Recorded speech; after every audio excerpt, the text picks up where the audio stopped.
Nous avons vu la bête avec sa 6e tête blessée, qu'est la République antichrétienne, et comment par les mensonges de Satan, cette République antichrétienne fera la guerre à Israël et au sein du Christ, pour sortir l'Antichrist de l'abîme.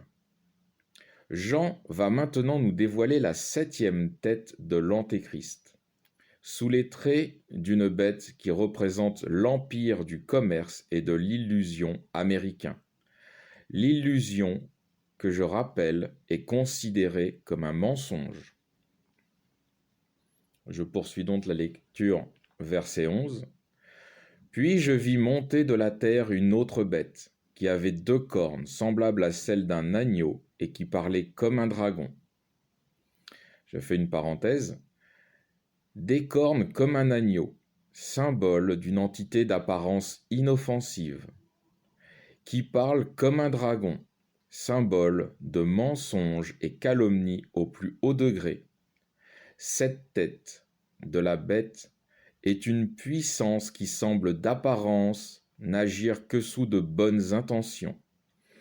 Tout ceci, camouflé sous des mensonges incroyables, c'est une entité d'illusion et de paraître.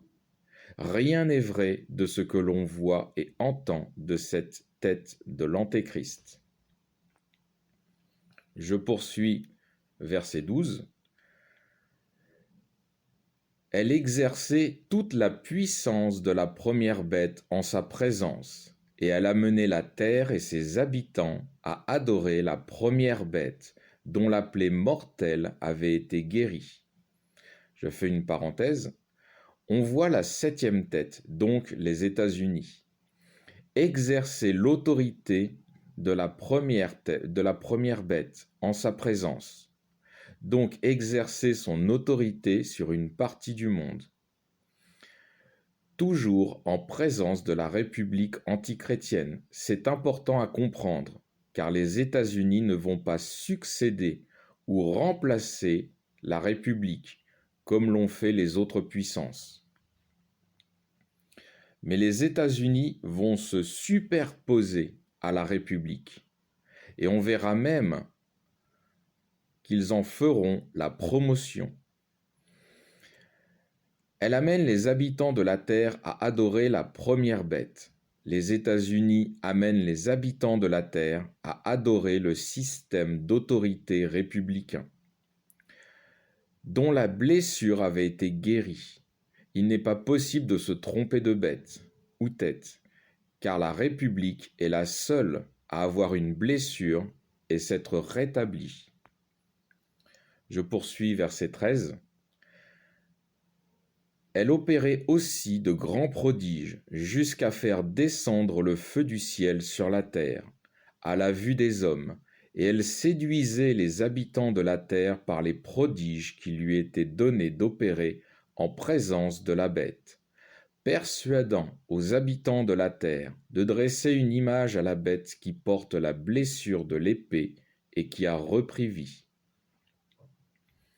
Je fais une parenthèse. Elle opérait de grands prodiges, jusqu'à faire descendre le feu du ciel. Jean voit les capacités technologiques des États-Unis.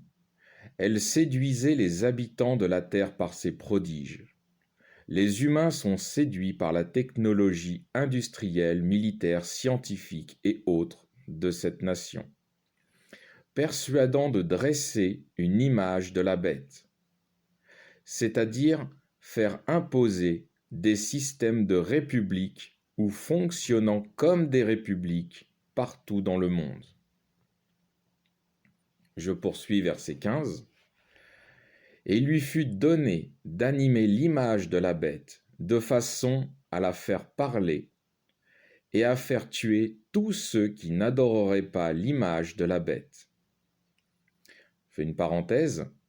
Il lui fut donné d'animer l'image de la bête, c'est-à-dire de mettre en fonction ces républiques, un peu comme un essai de fonctionnement sur le monde. Faire tuer ceux qui n'adorent pas l'image de la bête. C'est les faire tuer socialement, exclure de la société républicaine, ceux qui veulent garder la gestion de leur vie et refusent de donner cette gestion à la République. Je poursuis, verset 16. Elle fit qu'à tous, petits et grands, riches et pauvres, libres et esclaves, on mit une marque sur la main droite ou sur le front.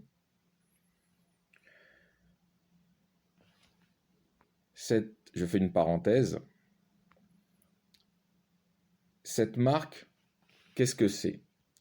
Symboliquement, c'est une marque d'allégeance et de soumission à la bête, qu'est l'Antéchrist, qui va bientôt sortir de l'abîme dans sa phase finale. Il est important de comprendre ces deux marques, mais aussi de savoir ce qu'est l'Antéchrist. L'Antéchrist signifie ce qui est ou vient avant le Christ. L'Antichrist, c'est ce qui est opposé ou le contraire de Christ. Les têtes de la bête sont les systèmes de fonctionnement des puissances. 7 têtes, 7 fonctionnements différents. La bête avec les 7 têtes qui représentent l'Antichrist. Le monde de l'Antichrist, c'est quoi? C'est le contrôle et la gestion de chaque vie humaine par le système de fonctionnement de cette société, qui tient absolument à se diriger sans Dieu. C'est important de le savoir car cela aidera à comprendre les coupes de la colère de Dieu. La marque sur le front symbolise l'allégeance volontaire à la bête, donc de la servir. La marque sur la main symbolise le désir d'appartenance à la bête, donc de l'écouter et de lui obéir. Les deux signes sont symboles d'adoration à la bête. En lui confiant leur vie, ces humains pensent qu'il est préférable de placer la gestion de leur vie en Satan plutôt qu'en Dieu. C'était l'aspect symbolique. Maintenant, l'aspect physique.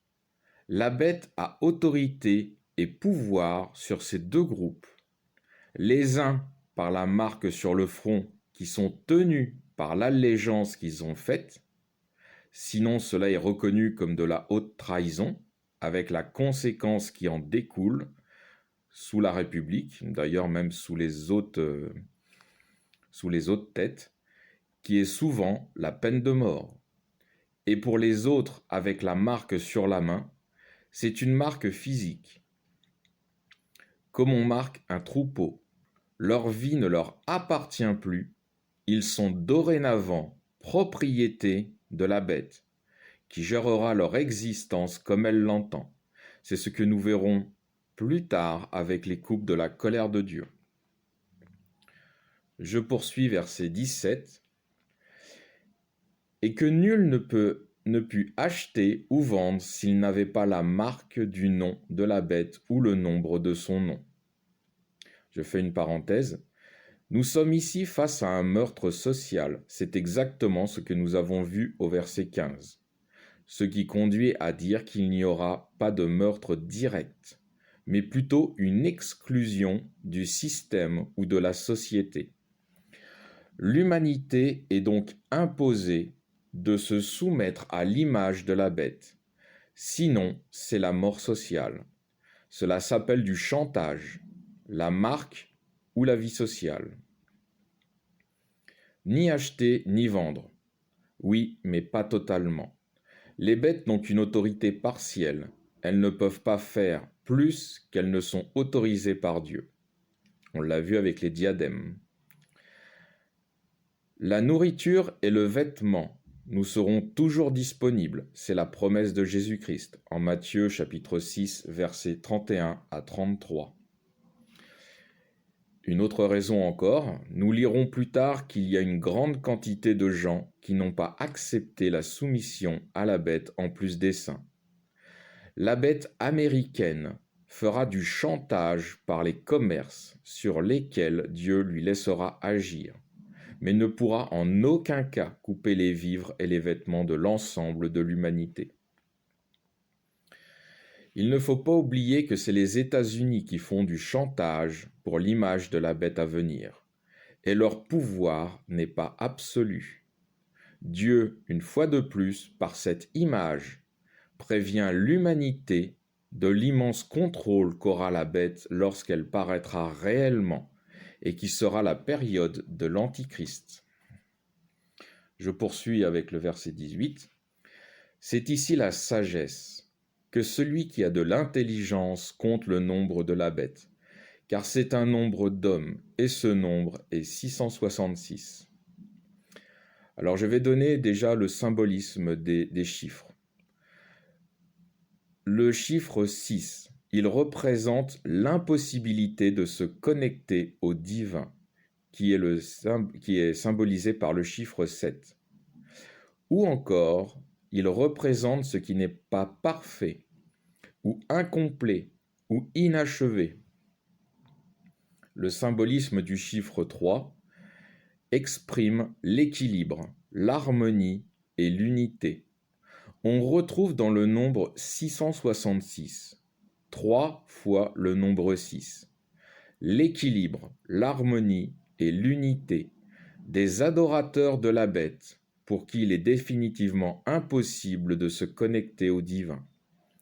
En termes clairs, c'est l'équilibre d'une parfaite harmonie de cœur et d'esprit entre ces humains unis en opposition à Dieu.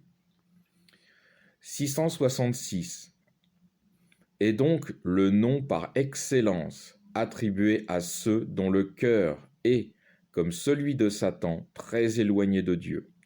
C'est pourquoi le verset 8 dit que tous ceux qui adorent la bête et son image sont ceux dont le nom n'est pas écrit dans le livre de vie. Fin du chapitre 13.